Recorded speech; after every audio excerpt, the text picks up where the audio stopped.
Bienvenue. Aujourd'hui, on se penche sur un article tout récent du 6 août 2025. Il décortique l'épisode de Deux Détectives Club, de la veille, le 5 août. Oui, Et le point de départ, c'est quand même assez fou. Jessie est élue détective de confiance, hmm, donc elle obtient une protection en or. Sauf que le hic, c'est qu'elle est l'une des deux voleuses, avec Giuseppa. c'est ça qui est fascinant. Cette élection, c'est pas juste un détail, ça. Ça change complètement la donne. Ah, clairement. Et donc, ce qu'on va essayer de faire, c'est de voir comment ce choix un peu inattendu, il bouleverse tout. La dynamique, les stratégies des voleuses, et puis surtout, qu'est-ce que ça implique pour les détectives qui, sans le savoir, viennent de renforcer l'ennemi, quoi. Exactement. Parce que ce statut-là, détective de confiance, il vient avec une immunité. L'article le rappelle bien, les voleurs ne pourront pas t'éjecter de l'enquête. C'est énorme comme avantage. Alors la question c'est, comment elle a fait, Jessie? Surtout qu'elle est arrivée après les autres. Oui. L'article parle d'une stratégie discrète, mais constante. C'est juste ça, tu penses? Ou c'est aussi le groupe qui... Je pense que c'est un peu des deux. Sa discrétion, c'était calculé. Ça lui a permis de passer sous les radars. Et puis, dans un jeu comme ça, avec la pression, les détectives cherchent peut-être inconsciemment quelqu'un qui semble stable, qui fait pas de vagues, tu vois. D'accord, oui, elle a incarné ça. Voilà. Et le gars immédiat, bon, il y a l'immunité contre l'élimination par les autres voleurs, ce qui est déjà énorme.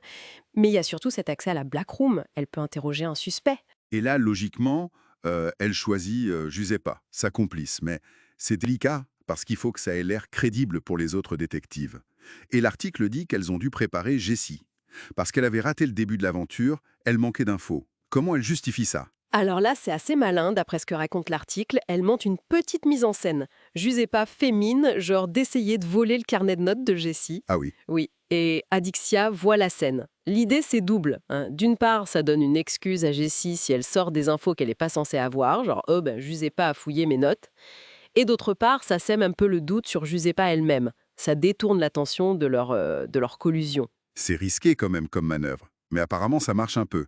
L'article dit que Julien Tanti commence à avoir des doutes sur Giuseppa après ça. Oui, il commence à tiquer sur Giuseppa. Mais ça ne révèle pas qu'elles sont deux, quoi. C'était peut-être juste assez pour brouiller les pistes sans se griller complètement. Exactement. L'incertitude, c'est leur meilleure arme à ce stade. Et elle pousse cette confusion encore plus loin après la Black Room, lors de la confrontation. Ah oui, comment? Ben, au lieu de se focaliser sur une personne, Jessie et Giuseppa, elle désigne plusieurs suspects possibles. Elle parle d'Adixia parce qu'elle est proche de Giuseppa, elle parle de Bungus à cause de l'indice 27 qui semble le pointer, et même Benoît qui, d'après l'article, se serait un peu auto-incriminé sans faire exprès. Ah d'accord. La dispersion, quoi. C'est intelligent. En lançant plusieurs noms, elle dilue les soupçons et elle renforce les fausses pistes que les détectives avaient peut-être déjà.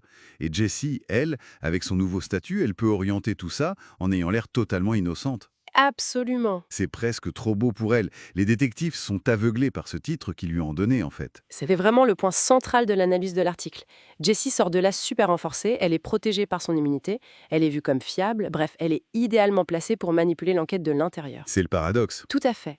Celle en qui ils ont le plus confiance est peut-être la plus dangereuse.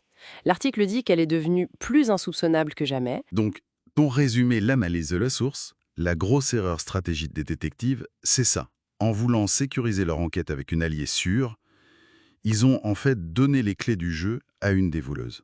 C'est exactement ça. La situation actuelle, elle est parfaite pour Jessie.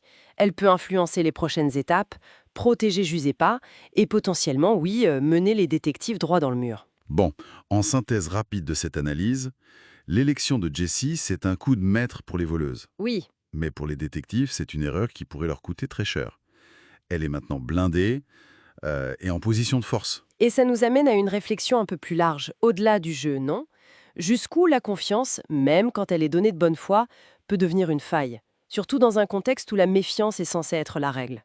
Hmm, Comment ce statut de personne fiable, de confiance, peut devenir en fait l'outil de manipulation ultime?